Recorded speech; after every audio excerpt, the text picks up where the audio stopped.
Welcome to The Credit Edge, a reflection on time, discipline, and awareness for the working class. Here, we explore how systems shape our choices and how understanding them lets us reclaim the hours we trade each day. Because time is the only real currency, and awareness is how we learn to spend it wisely. My moment arrived in an ambulance. Heart failure. The siren filled the air, cold against my skin, urgent in my ears, every second passing heavily. Wow. That opening, it just drops you right in, doesn't it? It's so immediate. It's stark, no preamble.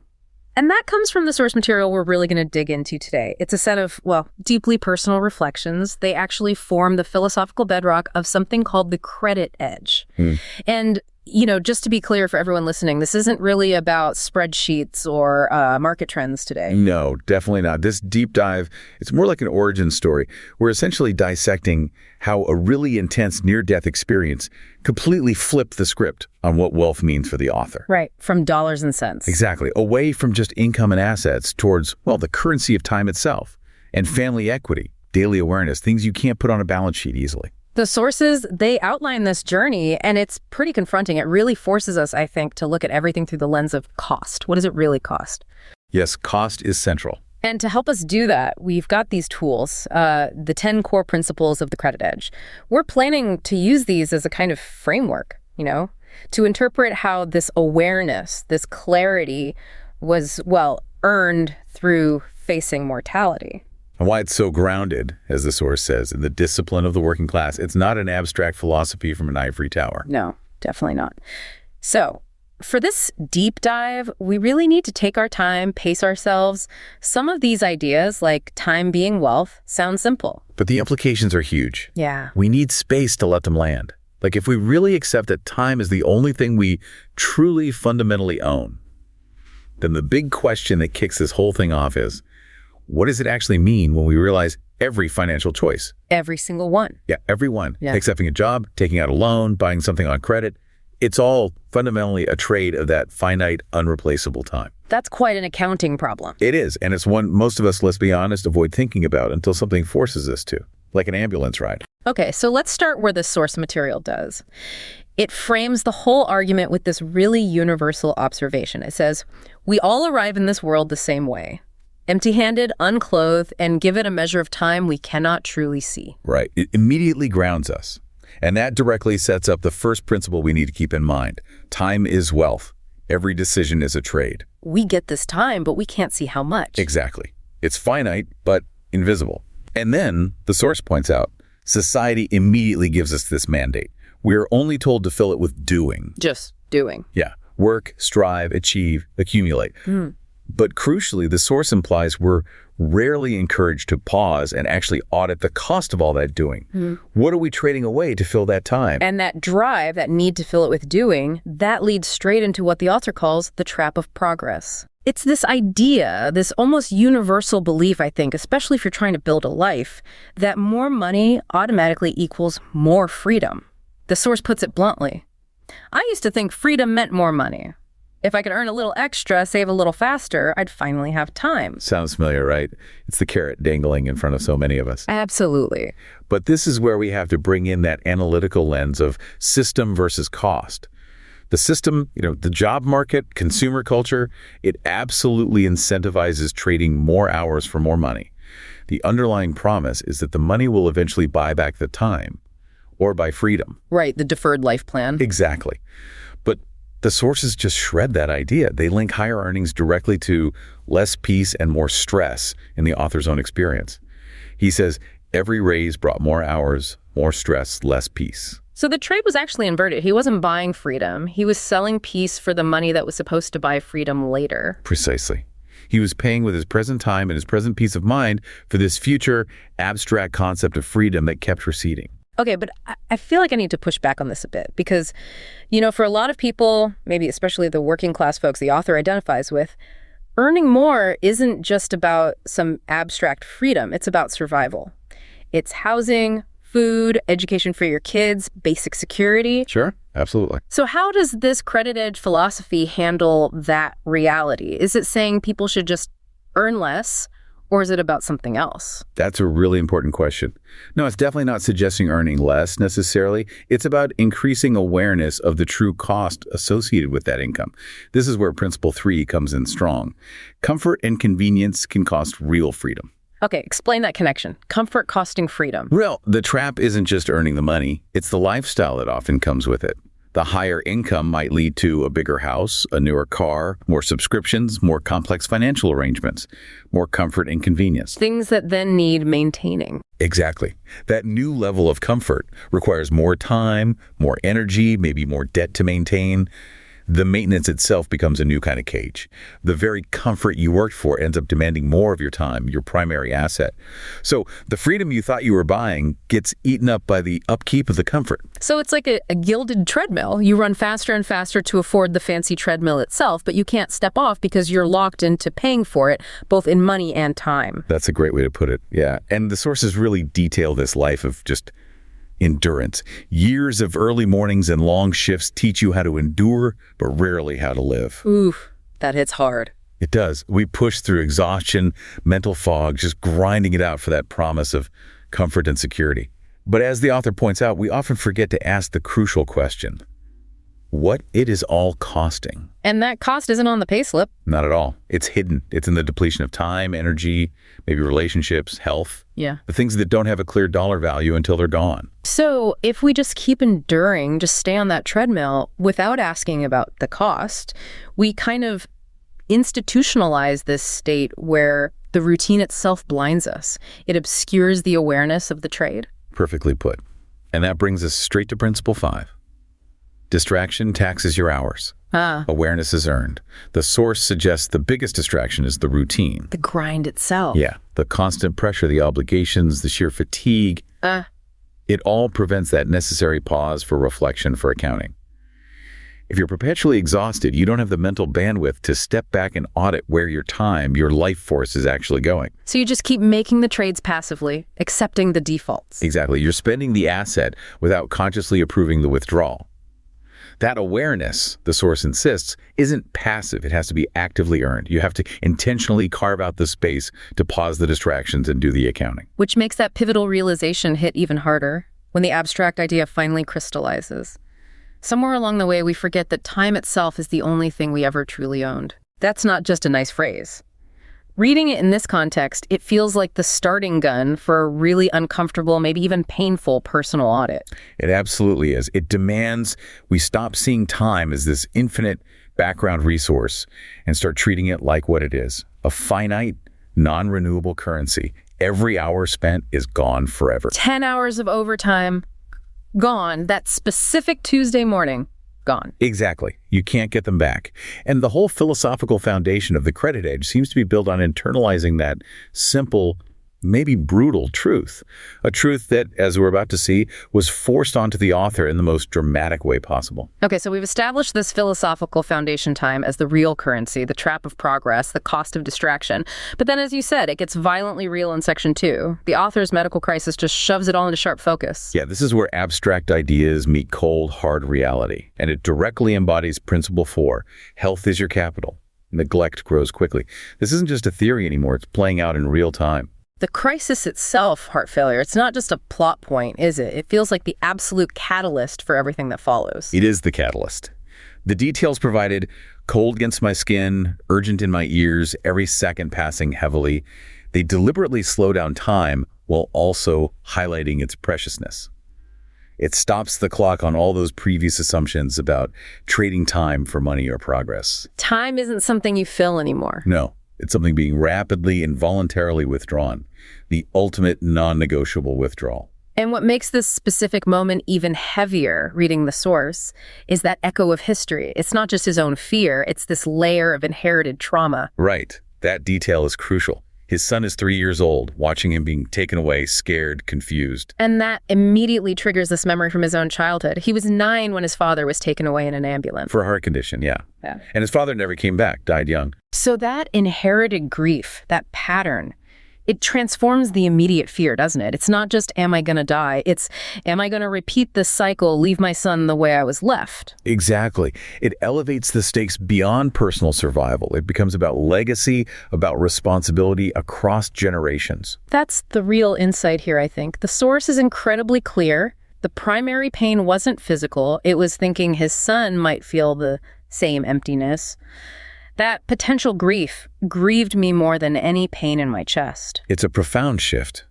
The focus snaps away from the self towards the impact on others, specifically his child. He says, I was not afraid of death, but of leaving him to the world without a father's guidance. All the hours traded, all the money earned, suddenly irrelevant if the core thing, a father's presence, his guidance is missing. Right. The stored time, represented by money, becomes useless if the stored devotion, the relational capital, isn't there or is about to be abruptly cut off. This feels like the critical moment we need to analyze through that lens of awakening. The suffering, the fear, the trauma, it flips into this intense clarity. But it's not a passive clarity. It's rooted in responsibility. Absolutely. It's not self-pity, it's a mandate. The source says, awareness was not an idea, but a responsibility. To live, to see clearly. This isn't something he figured out later in recovery. It's forged right there in the ambulance, fueled by that historical echo. And how does that translate immediately into action, or at least intention? The commitment is instantaneous. Use whatever time is left differently. The purpose shifts entirely. It's about ensuring his son might inherit something more than memory. It's about consciously deciding to leave him with lessons I never had. Lessons in what, though? What were the lessons missing? Lessons in balance, perhaps, in priorities, in seeing the trade clearly before you make it. Lessons in not letting the grind consume your health and presence. The awakening demands total intentionality moving forward. It forces him to think about the real legacy, not money, but awareness itself. So the true cost of neglecting health, neglecting awareness, it isn't just personal. It ripples through generations.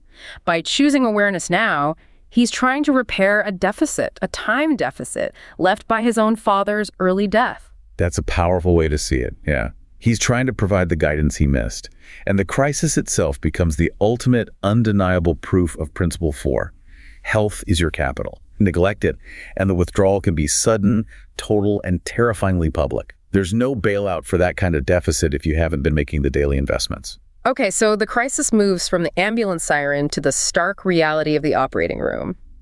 And the source uses this powerful metaphor, the 50-50 bet of surgery. Yeah, it takes the abstract concept of risk and makes it intensely personal. He'd spent years analyzing market risk, right? Yeah. Hedging, diversifying. Right, but now he's facing a risk with zero diversification, just his own heartbeat.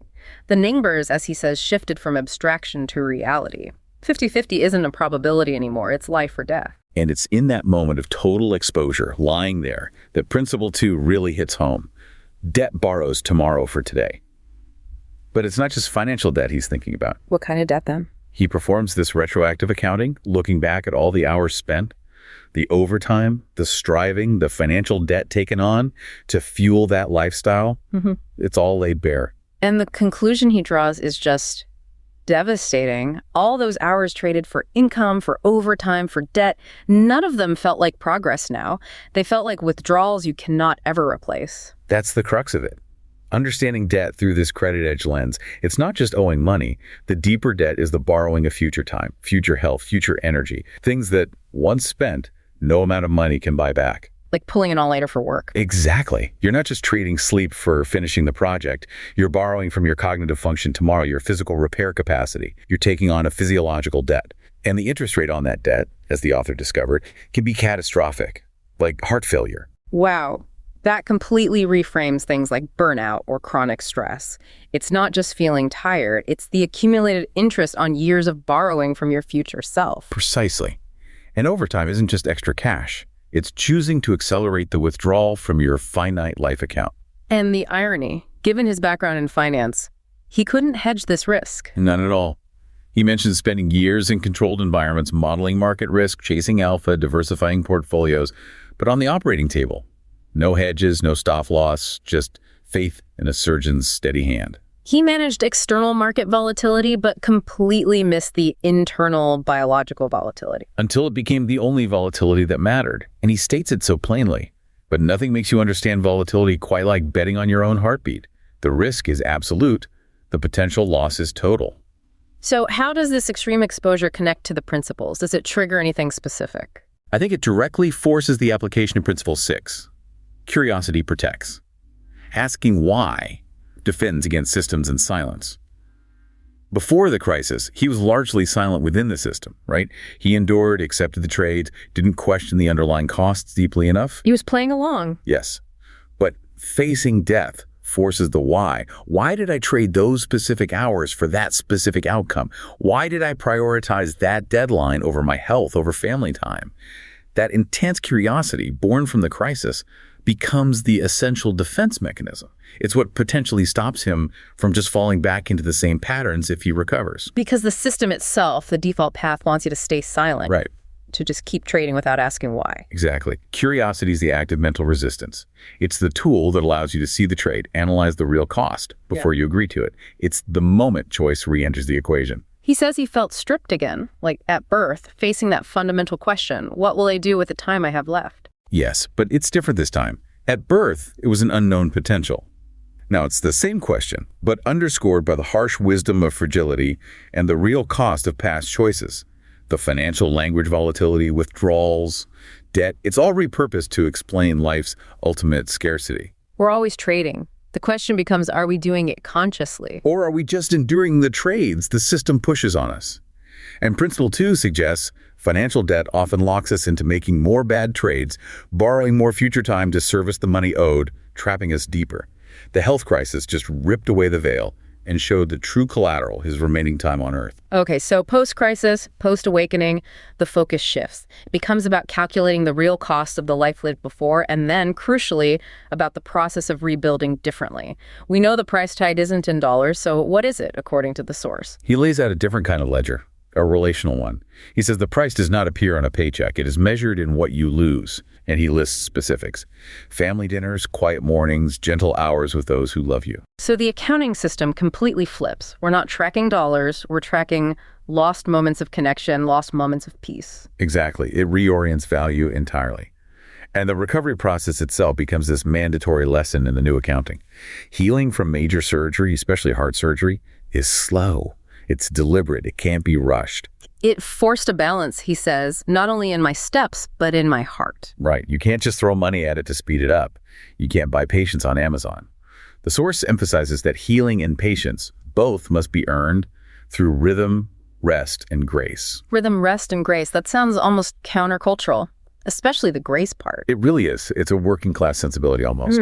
You put in the work, the slow, steady work of recovery, but you also need grace.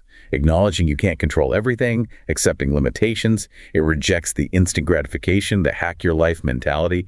You need rest. You schedule rest. You need rhythm. You build rhythm. It's earned day by day. And that slow, earned process becomes the foundation for rethinking a core financial concept, compounding. Yes, this is a really pivotal shift in the source. We think of compounding as money making more money. Right? Exponential growth on stored capital. Right. Interest earning interest. But here the author completely reframes it. He says compounding happens not in dollars, but in days. Not in wealth, but in awareness. Okay, unpack that. Compounding in days. In awareness. How does that work? It's moving from a purely transactional view, money, to a transformational one, life quality. If financial compounding works on stored capital, money, this new kind of compounding works on, on consciousness itself, presence, intentionality. So it's not passive like money in a bank account. No, that's the key difference. Financial compounding is mostly passive after the initial investment. This awareness compounding is intensely active. You have to choose rhythm, rest, and grace every single day. You have to maintain the awareness of the cost of your time. And the return isn't more dollars. The return is a better quality of day tomorrow. Making a conscious choice today based on awareness yields a slightly better experience tomorrow. That positive feedback reinforces the desire for awareness the day after. It compounds not in quantity of money, but in the capacity for peace, for presence, for making better trades with your finite time. That ties directly into Principle 9 then. Peace is the return, what remains when illusion ends and clarity begins. Exactly. Peace isn't just a fuzzy feeling. In this framework, it's the measurable outcome. It's the tangible profit generated by living with awareness. What's the illusion that ends? The illusion that freedom or happiness is solely dependent on external factors, primarily money. The illusion that you can endlessly trade time now for some perfect future later. And the clarity that begins. The clarity that time is scarce, health is capital, and every moment involves a trade. When you operate with that clarity, the immediate return is a sense of peace. Not necessarily the peace of having zero problems, but the peace of knowing you're making conscious choices, that you're no longer blindly spending your life. The peace of an accounted life, not an accidental one. Beautifully put, yes. And it's earned through the discipline of that rhythm, rest, and grace. It's the daily practice of rebuilding, not just physically, but mentally and spiritually. So this rebuilding process, this new accounting system, the source material makes it incredibly clear that the author's family wasn't just, background support. They were central to the entire equation. Absolutely central. He explicitly states, "My wife carried us through. Her love became the ground I rebuilt upon." The relationship itself is framed as the foundational capital for recovery. The ground you rebuild upon, that's powerful. It really is. And it sets up this incredibly bold redefinition of equity, linking directly back to Principle 7. Illusion breeds emptiness. Okay, what was the illusion in this context? The illusion was chasing abstract external metrics of wealth, the bigger salary, the market gains. The emptiness came from realizing none of that mattered on the operating table or in the face of leaving his son. What filled that potential emptiness was the tangible present reality of his wife's love and support. And that leads to his definition of true equity. He says, "My wife and family are the only true equity I have ever owned." That's a huge statement. It is. And he adds a crucial qualifier: the only asset that grows when protected. Okay, let's contrast that with financial equity. We invest money hoping for growth dividends. Right. But financial assets can be volatile. They can crash. You don't always control their growth.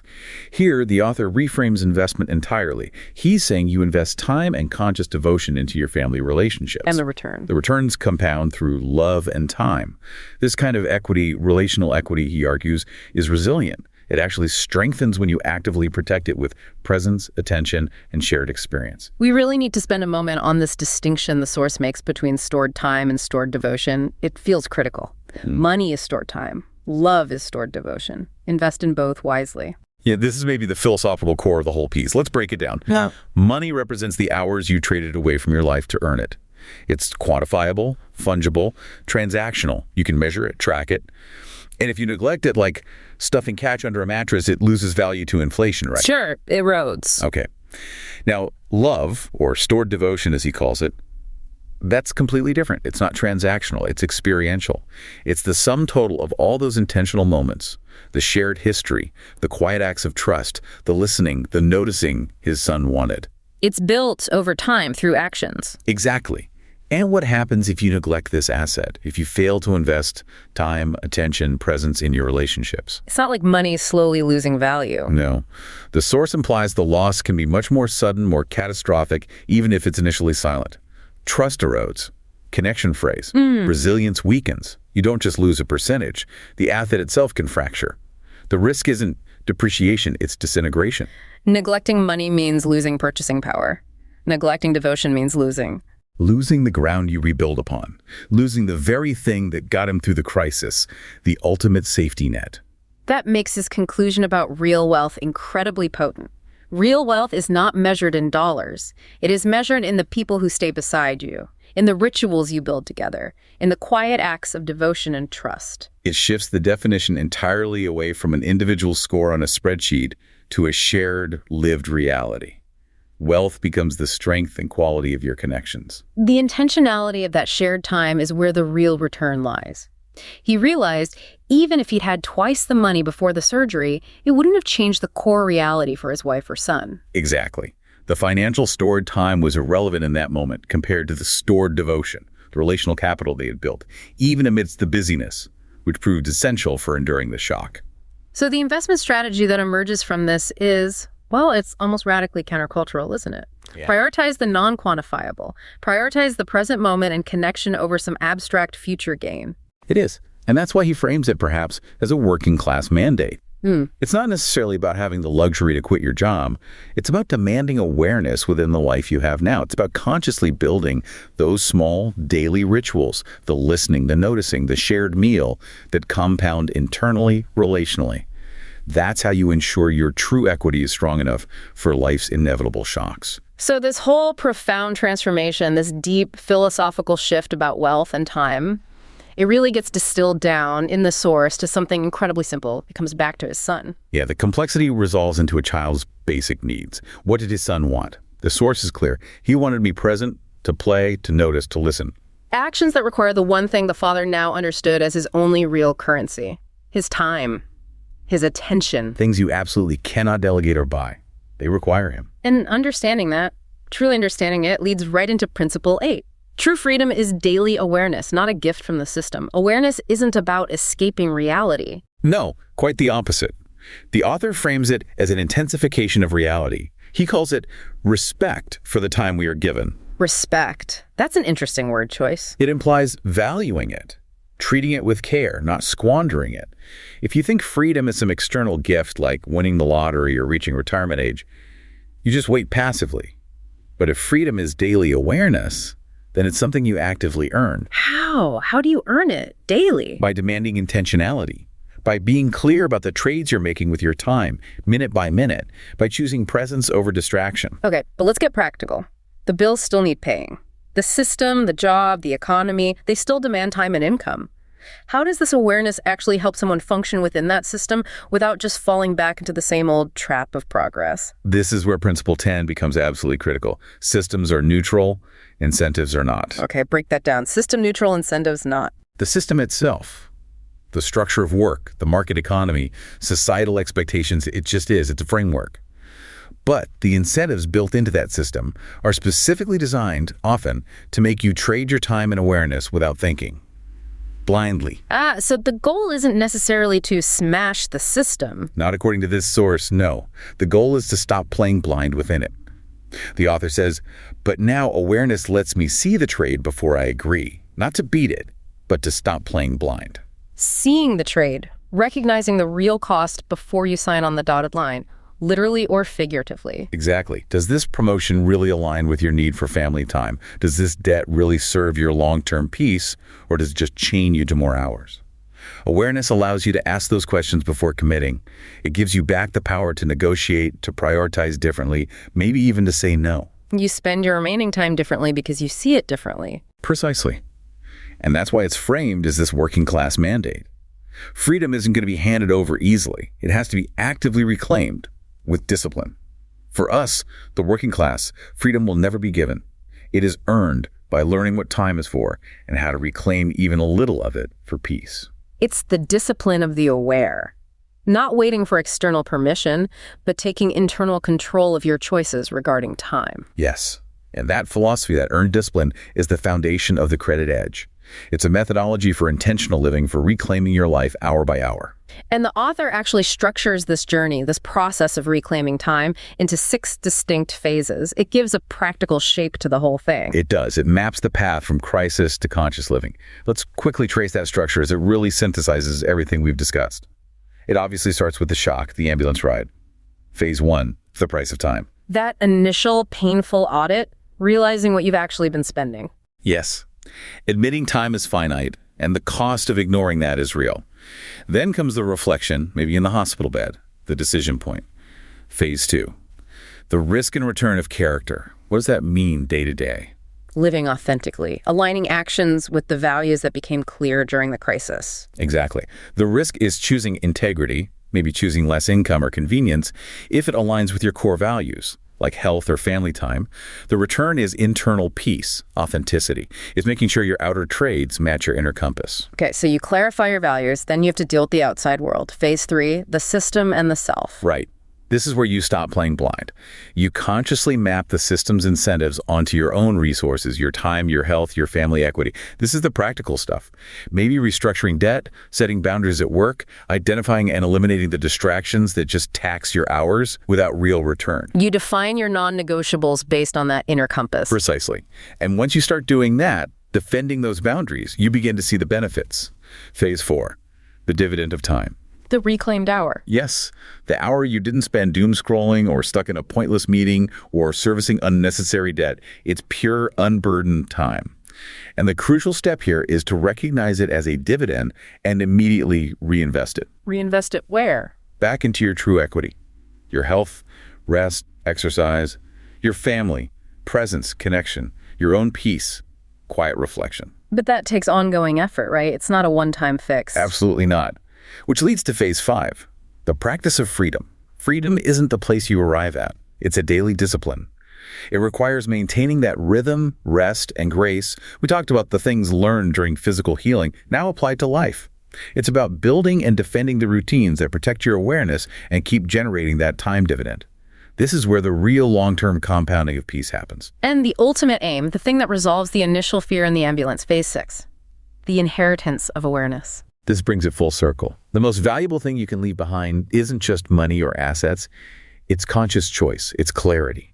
It's ensuring the next generation understands the price of time without needing their own crisis. It's passing on the lessons, the discipline, the ability to live awake. So they inherit not just memories, but the tools for intentional living. Exactly. And that entire structure flows perfectly into the author's final summary of the returns. Time is the dividend. Peace is the return. Choice is the yield. It completely inverts the standard financial metrics of success. It does. It defines success as a fully accounted, consciously chosen life, where every trade is understood, and the highest yield isn't external wealth, but internal peace and autonomy. That's the ultimate goal of this whole philosophy. So we've really walked through a profound journey today, haven't we? An entire reordering of priorities forced by facing mortality. That hospital stay, it wasn't really an endpoint. As the source puts it, it was a return, a beginning. When I stopped borrowing hours and started to reclaim them. That shift captures the essence of it all. Moving from being perhaps a prisoner of time, unconsciously traded away, often for debt or illusion, to actively, consciously reclaiming those hours through disciplined awareness. That's the heart of the credit edge. It's a really powerful lesson in, valuing what's truly non-renewable, our time, and recognizing where real compounding equity lies, which the author argues is in our relationships and family. That investment in stored devotion, as he calls it, is presented as the only truly lasting legacy, the only real hedge against the fundamental volatility of just being alive. And reflecting on that, especially on phase 6, the inheritance of awareness, it leaves us with maybe a provocative thought for you, the listener, to mull over. Okay. We learned the goal isn't just leaving memories or money, but leaving clarity and choice. So the question becomes, what specific, maybe small, quiet acts of devotion are you consciously building into your daily rhythm, starting today, to ensure that your loved ones inherit not just your history, but the capacity for awareness and intentional choice themselves? How are you storing devotion right now? That's a challenging question to end on. It is food for thought. Indeed. Well, thank you again for sharing these incredibly rich sources with us for this deep dive. It's given us a lot to think about regarding the true cost of time and the real meaning of wealth. We genuinely look forward to seeing what you send us next time. Thank you for spending your time here. If this reflection helped you see your hours more clearly, share it with someone who trades theirs the same way. Remember, time is the dividend, peace is the return, and awareness is the yield that never fades.